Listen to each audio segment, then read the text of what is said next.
Hey rock buddies, it's Papa. Christmas is coming pretty soon now, and so I wanted to wish all my rock buddies a Merry Christmas and a Happy New Year. I want you to have the best Christmas ever. Poo on COVID, because it'll be over soon. Today I want to talk about something interesting that has to do with the Western Blue Ridge. And remember, the Western Blue Ridge came about as Rodinia rifted. The Western Blue Ridge province, geologic province, is about rift basins, also called grobens, and how they got filled up with turbidites. You remember turbidites means sand, silt, clay material, bits and pieces all mixed up size-wise that came pouring into these rift grobens. If you want to go see a rift groben, go over to East Africa, and they got them over there up and down the entire continent of Africa on the east side.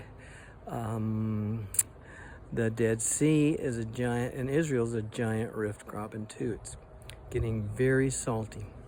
But anyway, so that's what we're going to talk about today, but specifically we're going to be talking about the blue quartz mystery. Yeah, the mystery of blue quartz and where it came from, what it means. So let's look at some blue quartz. Okay. If you go to the Western Blue Ridge and I hope you can see this okay, and you go to Great Smoky Mountains National Park and you look at what's called the Thunderhead Sandstone, how do you get to it? You go, a good place to see the Thunderhead Sandstone, it's actually the Copper Hill Sandstone, but they call it the Thunderhead Sandstone. Drive up the Clingmans Dome Road to Clingmans Dome. In the parking lot, in the Clingmans Dome parking lot, you will see turbidite sandstone, which, as you remember, is like metagraywacke with Abe Lincoln head size pieces like this. Can you see those big pieces of feldspars of white, and the quartz is the blue-gray quartz?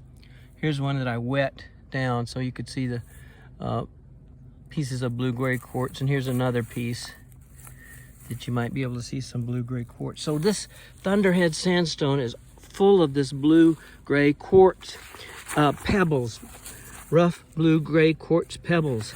And here's a picture from the book of another piece of turbidite sandstone with blue quartz in it.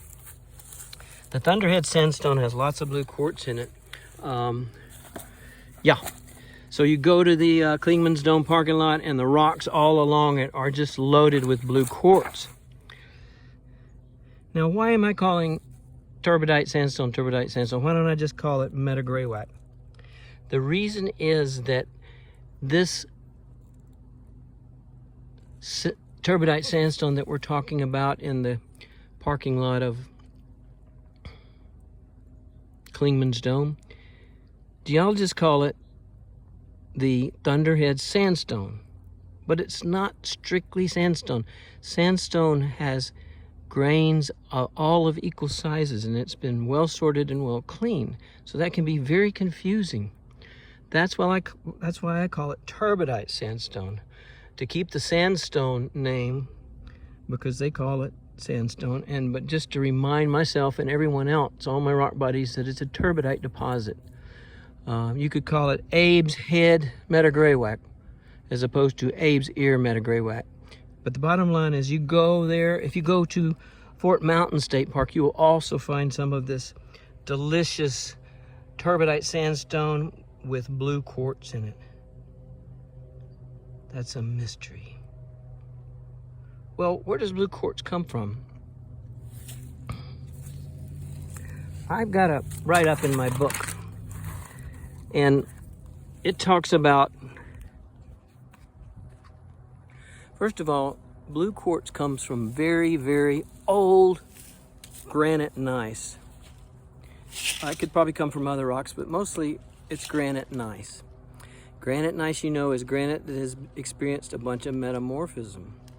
And the blue quartz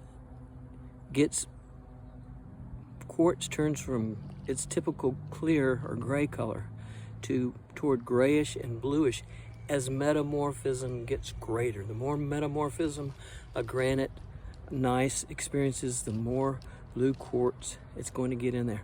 Why? Because with extreme or intensive metamorphism, the crystals get aligned, and certain minerals or elements in those crystals, minerals like tourmaline, zircon, there's one more, and rutile. Some people call it rutile.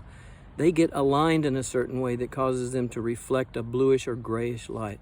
So we know that blue quartz, so we're looking for the smoking gun. We're saying, where does this blue quartz come from that we find all in these turbidite sandstones of the Western Blue Ridge? That could be significant. So what are we looking for? We're looking for an old hunk of granite gneiss that's not terribly far away from these turbidite deposits. So let's look on the geologic map of Georgia and see what we can find. Here's the geologic map of Georgia. And here's the Western Blue Ridge. Fort Mountain State Park would be in here, right on the edge of the Valley and Ridge Province. And as I look closer, Shazam, lo and behold, I'm seeing this. And I'm seeing this. What are these? Those are big hunks of very old 1.1 billion year old granite gneiss. And that granite gneiss is called the Corbin granite gneiss. Corbin Metagranite, which is the same as Corbin granite gneiss. Now, where do you go to see this Corbin granite gneiss? If you go to Red Top Mountain State Park, Lake Allatoona, you're going to see a lot of this stuff. So in case you want to go look at it, that's where you go. But and the cool thing about this Corbin gneiss, first of all, it's close to these turbidites with the blue quartz in them.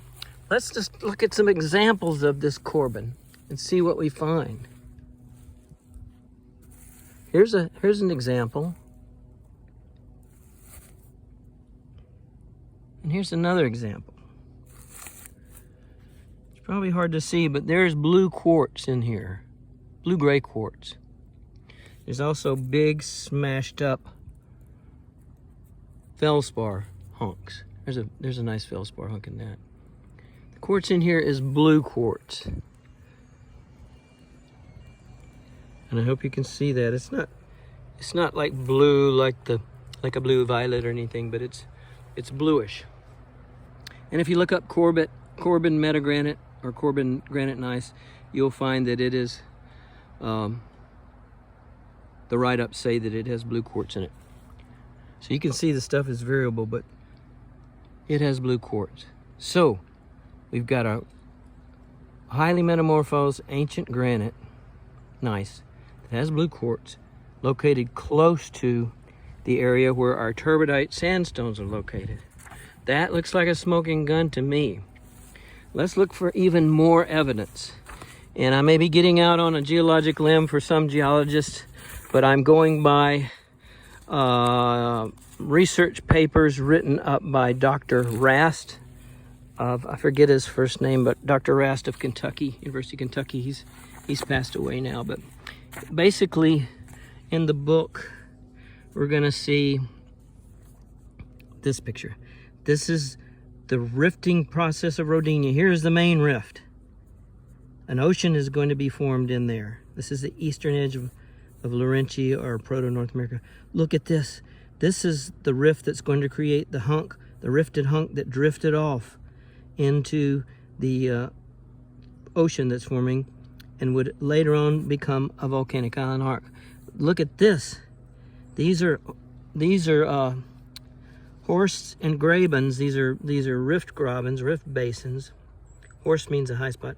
And look at this right here. Look at this. This is a smoking gun, sure enough candidate for the Corbin Metagranite.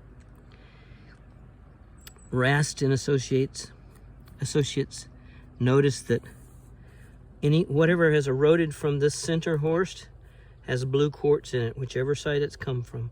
If it's eroded from here or here, it hasn't. So something happened, like when these rift grabens broke down, when the fault was created and the land dropped down, it exposed this ancient 1.1 billion year old granite gneiss, Corbin granite gneiss, with the blue quartz, and that blue quartz eroded out of that center horst or graben and filled up these basins. This is the one that has a lot of the blue, most of the blue quartz in it. This is when you go to the Clingmans Dome parking lot at the Smokies, you're seeing what flooded into, you're seeing the deposits that flooded into this graben. And as you go further north and west in the park, you get into the material that was flooded into this graben. So,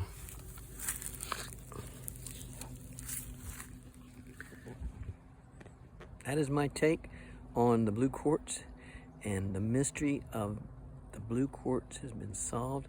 That's another piece of the puzzle about how the Western Blue Ridge got formed.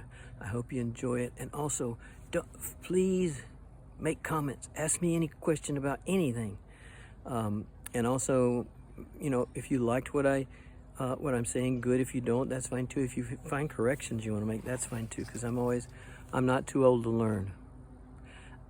Maybe I'm too old to learn. No, I'm not too old to learn. So Merry Christmas to all my rock buddies. I'll be seeing you again soon. Pop out.